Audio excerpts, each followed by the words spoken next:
Bonjour à tous et bonjour à toutes, c'est l'étudiant CAO et dans cette vidéo nous allons voir comment créer un gabarit personnalisé dans Revit. C'est parti!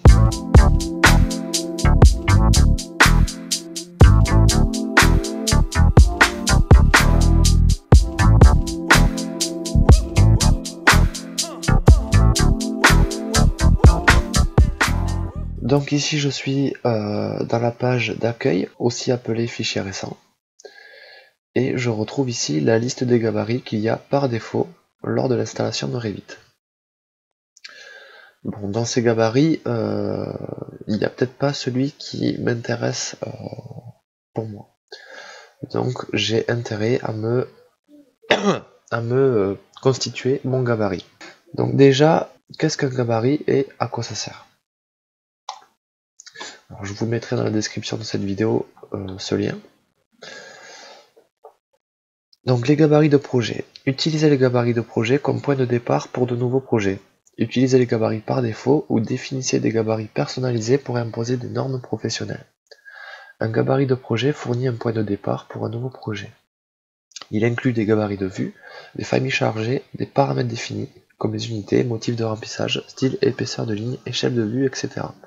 Et une géométrie, le cas échéant. Par défaut, Revit propose plusieurs gabarits destinés à différents types de projets de construction et disciplines. Vous pouvez également créer des gabarits personnalisés pour répondre à des besoins spécifiques ou garantir le respect des normes professionnelles. L'extension des gabarits est RTE. Ok. Utilisation des gabarits de projet, bon ok. Donc ici, lorsque je clique sur le bouton Nouveau, ici je retrouve la liste des gabarits qu'il y a ici, dans le même ordre. Gabarit architectural, gabarit de construction, gabarit génie climatique, gabarit structure. Ici j'ai la possibilité de choisir aucun. Alors, moi, je ne vous conseille pas de faire ça. C'est que là, vous partez vraiment d'un fichier complètement vierge. Il va vraiment falloir penser à tout. Et c'est pas le plus simple. Moi, ce que je vous conseille plutôt, c'est de partir d'un gabarit déjà existant. Par exemple, le gabarit architectural, qu'on va modifier et qu'on enregistrera sous un autre nom. Donc, je le sélectionne. Ici, je fais bien attention de me mettre en mode gabarit de projet. Et je clique sur OK. Donc ça y est, le gabarit s'est chargé. Je vais déployer mes dossiers ici qui vont me servir à travailler. Donc le dossier plan d'étage, le dossier plan de faux plafond, j'en ai pas besoin, le dossier vue 3D et le dossier d'élévation. Alors la première chose que je vais faire, ça va être de régler mes unités. En quelle unité je souhaite avoir mon gabarit. Donc je tape UN au clavier, ou sinon je vais dans l'onglet Gérer. On a ici les unités. Raccourci clavier UN. Et on va définir nos unités. Donc ici je suis en mètres. Moi j'ai plutôt l'habitude de travailler en centimètres. Mais ça c'est propre à chacun. Si vous préférez le mètre, vous laissez en mètres. Les surfaces en mètres carrés, les volumes en mètres cubes, les angles en degrés, les inclinaisons, moi je suis plus à l'aise avec le pourcentage. Et la devise euro. Voilà. Une fois que vous avez réglé vos unités, on clique OK. Et là, ensuite, on va pouvoir ouvrir une vue d'élévation. Par exemple, la vue d'élévation Est. Donc ici, je retrouve les trois niveaux qu'il y a ici, dans mon arborescence. Niveau 0, niveau 1, niveau 2. Niveau 0, niveau 1, niveau 2. Je vais changer leur altimétrie. Le niveau 1, je vais le mettre à 2,75 m. Et le niveau 2, je vais le mettre à 5,50 m.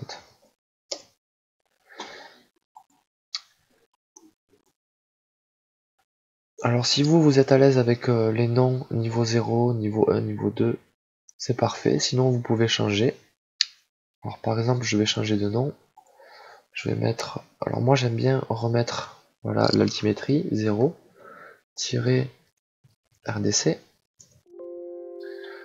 Là Revit me demande si je souhaite renommer les vues correspondantes, c'est-à-dire les vues dans l'arborescence. Je clique oui.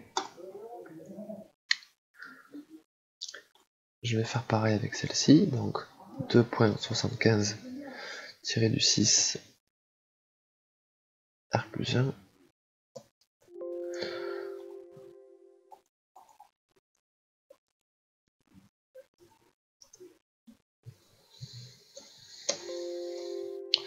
Voilà. Comme ça, mon dossier ici est bien rangé. Alors pareil, les altimétries, c'est comme vous voulez, hein. Vous n'êtes pas obligé de faire pareil que moi. Voilà, moi c'est par défaut, j'aime bien les avoir à cette hauteur. Pareil, si vous voulez vous rajouter des niveaux, c'est dans l'onglet architecture. Vous avez ici l'outil niveau. Donc vous pouvez vous en rajouter autant que vous voulez. Vous pouvez même faire un niveau fondation, pourquoi pas. Moi je vais laisser ces 3 par défaut. Donc ici, dans l'arborescence de projet, on a la possibilité d'organiser différemment nos dossiers. Par exemple, ici, je vais réactiver ma vue en plan 0 rez-de-chaussée. Et je vais venir cliquer sur modifier le type ici. Et je vais dupliquer ce type. Je vais par exemple l'appeler APD. APD centième. Ok. Et là, je vais ranger toutes mes vues. Donc je sélectionne ces 2 vues. Et dans le sélecteur de type ici, je peux les ranger dans le dossier APD centième.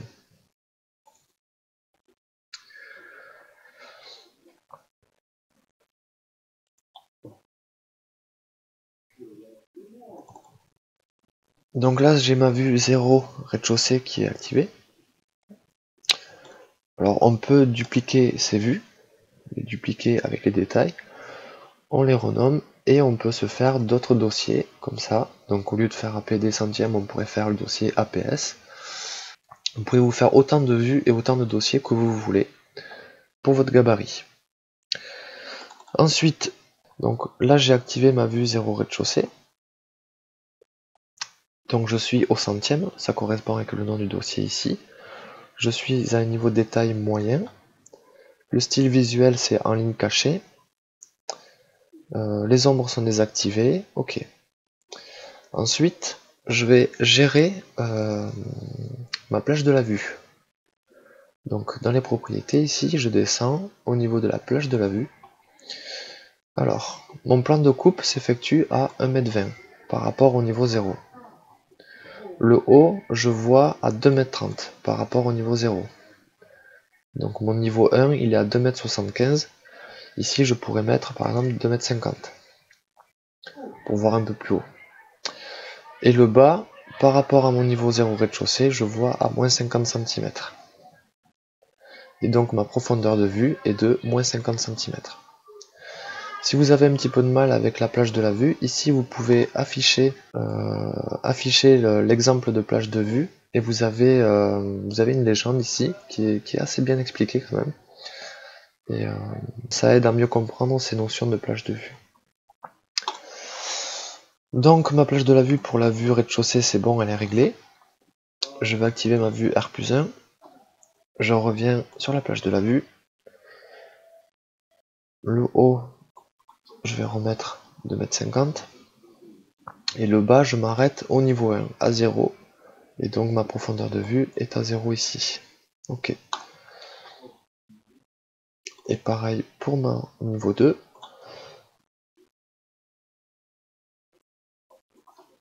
À 2,50 m. Je coupe à 1,20 m. Je m'arrête à 0 au niveau 2. Et ma profondeur de vue est à 0. Ok. Au passage, j'ai remarqué que les réglages ici étaient les bons. Donc je suis au centième. Alors par exemple, je vais me dupliquer, je vais me faire un autre dossier. Donc ici, je vais me refaire un dossier, par exemple PC au 50e. Donc je sélectionne ma vue, ici, je la duplique avec les détails,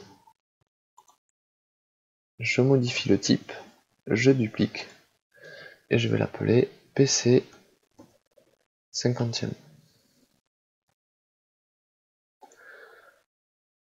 Ok, et là, Revit a créé un nouveau dossier, plan d'étage, PC 50e, et donc je vais renommer cette vue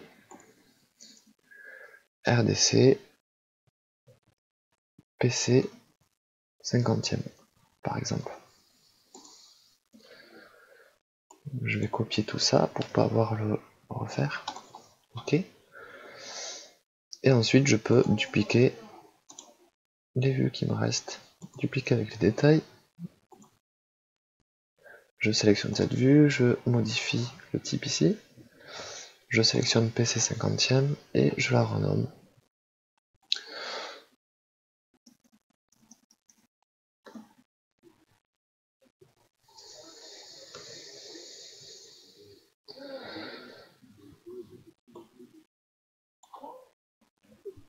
Ok. Et je fais pareil avec la dernière vue. Clic droit, dupliquer avec les détails. Je renomme cette vue. Ok. Et je n'oublie pas de modifier le type ici, PC 50e. Voilà. Comme ici j'ai mis 50e, je vais ici passer au 50e pour que ça soit cohérent avec le nom du dossier. Donc je modifie l'échelle de vue ici. Je suis pas obligé de le faire ici, je peux le faire ici, dans les propriétés. Voilà. Voilà, là je suis au 50e. Et ici j'ai le dossier plan d'étage, donc ça c'était mon dossier par défaut, où j'ai une vue plan masse. Alors la vue plan masse, elle a un niveau associé qui est le 0 rez-de-chaussée. En fait, la vue plan masse, c'est une duplication de la vue rez-de-chaussée. Ce qui diffère, c'est la plage de la vue. On va voir. Donc la plage de la vue, ici, on voit je coupe à 100 mètres. Le haut, je vois par rapport à mon niveau rez-de-chaussée à 100 mètres. Et le bas, par rapport à mon niveau rez-de-chaussée, je vois à 0. Et donc la profondeur de vue, c'est le niveau inférieur à 0. Donc je vais laisser ces réglages là. Moi ce qui me dérange un petit peu, c'est ce symbole ici là au milieu. Moi je souhaite pas le voir. Alors pour l'enlever, je vais pointer mon curseur dessus. Et là je lis site point de base du projet. Donc je vais aller dans les remplacements visibilité graphisme ici. Ou alors je tape VV au clavier. VG pour visibilité graphisme. Et je vais tout en bas à la ligne site. Je déploie. Et je vais décocher le point de base du projet et le point de topographie. Voilà. Je vais dupliquer cette vue avec les détails. Cette vue, je vais la renommer plan géomètre.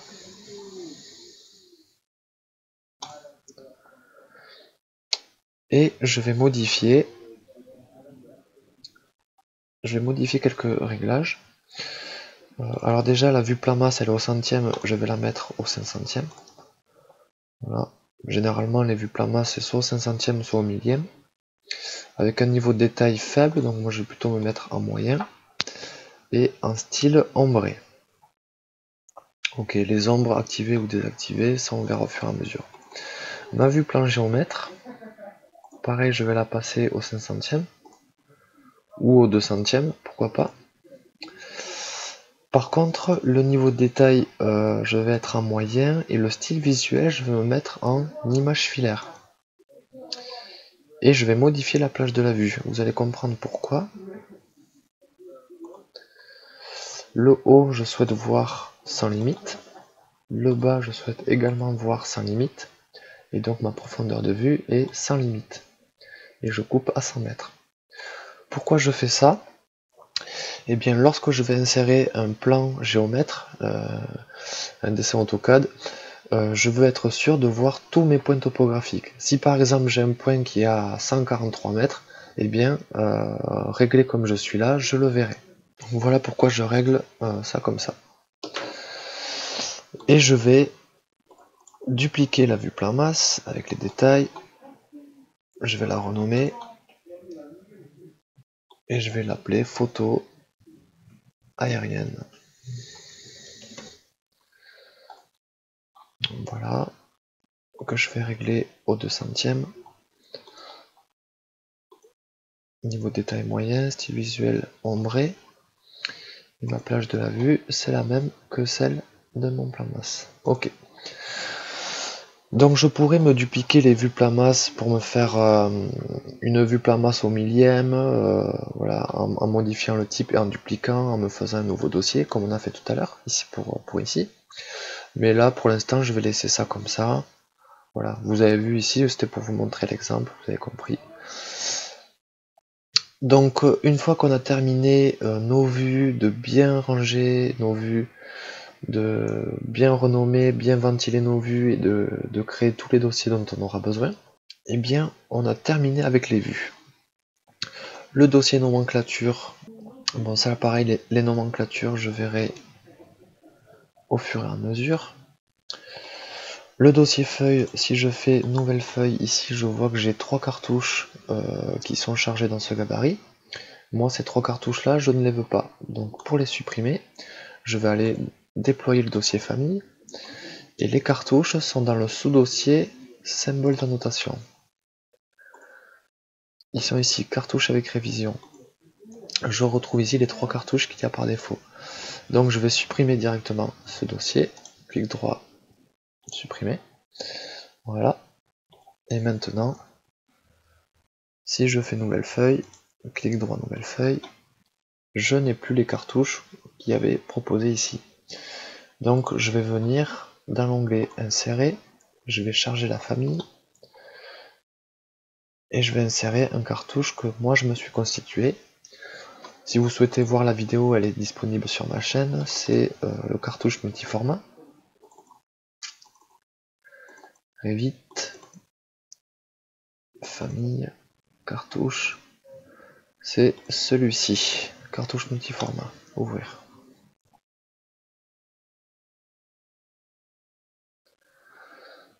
Voilà, c'est chargé, donc si je fais clic droit, nouvelle feuille, voilà, je retrouve les cartouches multiformat que je me suis constitué. Ok. Et les familles, eh bien, ça sert à rien de blinder votre gabarit de famille. Moi, je vous conseille plutôt de venir charger, par exemple, pour les portes ici. Quand je clique sur porte, effectivement, j'ai que 2 portes ici, mais je viendrai charger la famille directement au moment voulu. Ça sert à rien de blinder le gabarit de famille dont je suis même pas sûr que je m'en servirai. Donc voilà, une fois qu'on a terminé tout ça, eh bien on va pouvoir enregistrer sous. Alors avant, dans l'onglet gérer, ici dans les paramètres supplémentaires, vous pouvez jeter un coup d'œil dans les styles de ligne, les épaisseurs, les motifs de remplissage, voilà, les étiquettes d'élévation, les étiquettes de coupe. Voilà, ça se passe ici. Moi je vais laisser comme c'est par défaut et je vais venir enregistrer sous. Faites attention de ne pas écraser le gabarit architectural fourni par Autodesk. Enregistrer sous un gabarit. Je vais le mettre, je vais le ranger à sa place. Revit 2018, gabarit, et je vais l'appeler mon gabarit 2 parce que j'en ai déjà un, mon gabarit, donc mon gabarit 2 2018, enregistré. Voilà. Et maintenant on va venir se configurer ce gabarit pour l'avoir dans la liste ici. Donc on vient dans fichier, option, emplacement de fichier. Ici on clique sur le petit plus et je retrouve ici mon gabarit 2018. Je clique sur ouvrir. Ici je peux lui donner un autre nom, par exemple gabarit architectural 2018. Je vais le remonter en tête de liste. Voilà, ok. Donc il s'est bien mis ici. Et maintenant, lorsque je vais cliquer sur mon gabarit, je vais retrouver toutes les vues, exactement comme j'avais laissé. Donc vous voyez, j'étais même... j'ai enregistré sur la vue plan masse, donc il me remet sur la vue plan masse. Donc quand vous enregistrez, remettez-vous bien sur la vue niveau 0. Et je retrouve ici tout ce que j'avais fait, mon dossier plan d'étage PC 50e. Voilà. Donc voilà pour le gabarit. J'espère que cette vidéo vous aura plu. Si vous pensez que j'ai oublié des choses, n'hésitez pas à me le marquer en commentaire de cette vidéo. Et moi je vous dis à la prochaine. Merci.